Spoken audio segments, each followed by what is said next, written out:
Sports 910, live from CAZ Sportsbook in Casino, Arizona.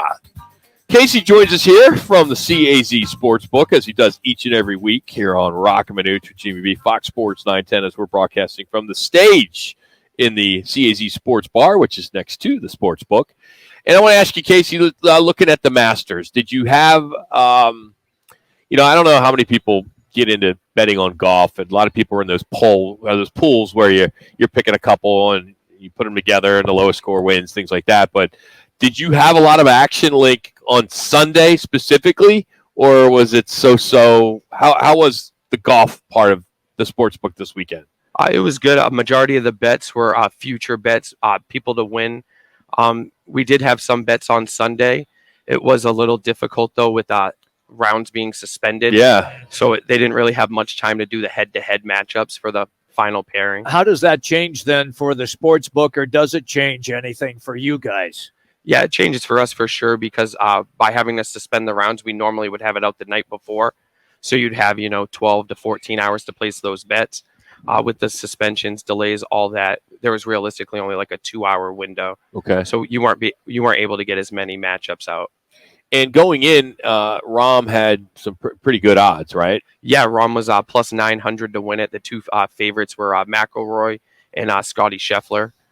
Justin Thomas was a high one too, so the sportsbook did pretty good on them not even making the cut. I was just going to say, was McIlroy the highest bet guy for you guys? Do you remember with him not making the cut? Yeah, him and Scheffler for sure had the biggest amount of money wagered on him for the whole tournament. So now we turn our attention to the NBA playoffs with the play-in game tomorrow, a couple games tomorrow, and of course that'll get us right into the playoffs, which will be next weekend. Of course, the Suns. Do you see a lot of action with Suns and Clippers, or do you expect to see a lot? Because it seems like if you turn on the radio or the television in this market, everyone's assuming the Suns are going to beat them. No, there's not. They don't even need to play because they're going to win. Minuch is one of them. Yeah, everybody's excited Suns in about 5, Casey. Suns in 5. Hey, I kind of buy it without Paul George. So. Yes, there you go. We agree with that. Yes. Yeah, but definitely, we will definitely see a lot of Suns action. Right now, there is an 8-point favorite for Game 1 on Sunday. So we'll definitely expect to see a lot of people betting that throughout the week. I'm real curious how the books struggle with the NBA throughout the course of the season with load management, injuries, things of that nature, because sometimes it changes like during that day. So how tough is that for you at the book? It's pretty tough. I mean, we have our own line makers, Open Bet, that make all those lines. So, they'll put an overnight line out as more information comes out. Say somebody's sick or load management, pull somebody out. The game will normally come off the board for 10 to 15 minutes. While they'll realign a new line for that game. So you take it off the board then until you get the new line. Yeah, until we get the new information of who's going to play, who's not going to play, things like that. Until they see who's dressed out, who's not dressed out. That's it, yeah. That's what it seems like. Baseball is upon us. Don't look now, but the Diamondbacks are in first place, Casey. It's good for the books. Absolutely. Awesome. So how are some of the plays as far as early on with Major League Baseball right now? So far we've been pretty busy with Major League Baseball. We had a lot of action before the season on the Diamondbacks, over 74.5 wins. So they're obviously off to a good start. It's always good when they're 5-3 against the Dodgers. So yeah. Has that spread changed? I mean, right now, if I wanted to buy the over/under for the season win totals, has that moved much? No, they've kind of taken it down right now. Okay. So once season starts, it's done. Yeah, they'll maybe a few weeks down, a couple months down the road. They'll put up new lines for stuff like that. When will people start you guys don't do much on the Kentucky Derby then, right? Because that's completely separate. Or will there be some action possibly with that? Because that seems to be the next big thing to start, looking at betting. Yeah, so it's a thing that's not really common in Arizona, but we actually will have wagering for the Kentucky Derby. Really? Good. Okay, because when I started to ask you the question, I'm like, wait, they don't have it here. So they do that. Yeah, so what we're going to do it's not going to be normally your traditional way where 3 minutes. If you bet a horse, it's 10-1. You normally will get that close in line. So for us, a way to get around it is we're going to do it as like future odds. So say on the Thursday, if you like a horse, he'll be 5-1. It might adjust the next day 3-1, but you're going to get whatever odds you bet that day. So explain a sample bet. So for instance, you might like the horse, like the 5 horse. Okay. He might be 10-1.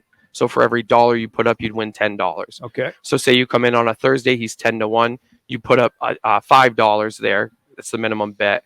So there you would win that 50. Okay. Say on Friday you come in, it might be reduced down to 3-1. So now your $5 bet goes down to 15.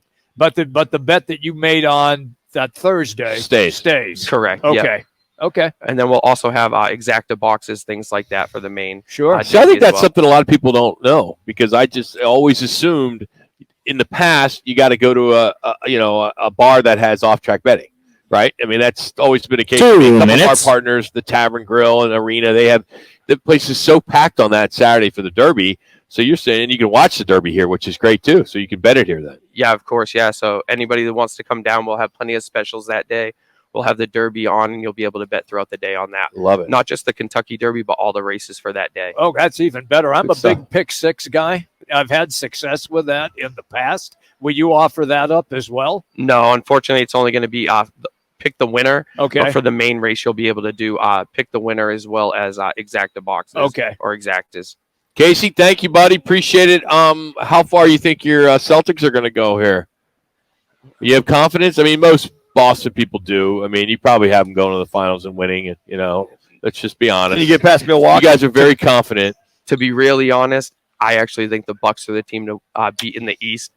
And it's probably a terrible take to a lot of Boston people, but I'm not a big Tatum guy. Okay. Really? Yeah, I'm really not. Are you the only Boston Celtic fan that's not a big Tatum guy? Probably.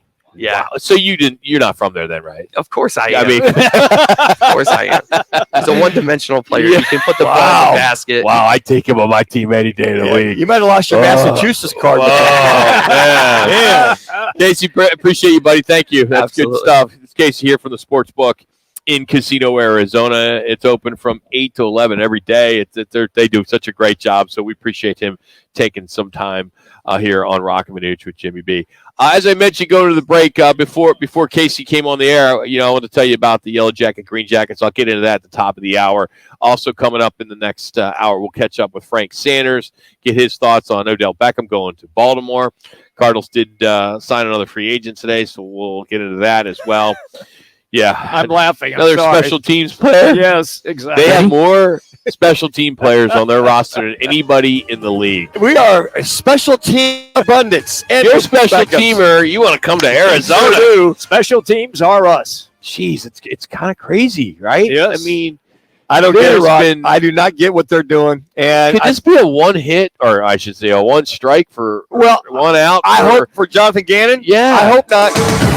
Kind of the same thing that Steve Wilkes went through when he took over. He had 1 year deal. That's it. Might be a little different. I would hope that he signed a 6 year deal. It's 5-year deal. Yeah. 5-year deal. Yeah. I got to mention this because Casey uses my headset.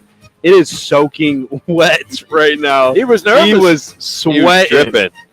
Well, He came clean on yeah. Tatum, man. A lot of assholes wouldn't say that. They wouldn't. Those Massachusetts guys. Tatum is the first player in Celtics franchise history to average 30 points per game, and he doesn't like him. I don't get it. I don't get Yeah, it. I heard he didn't like Larry Bird either. We'll come back with more Rock and Manooch.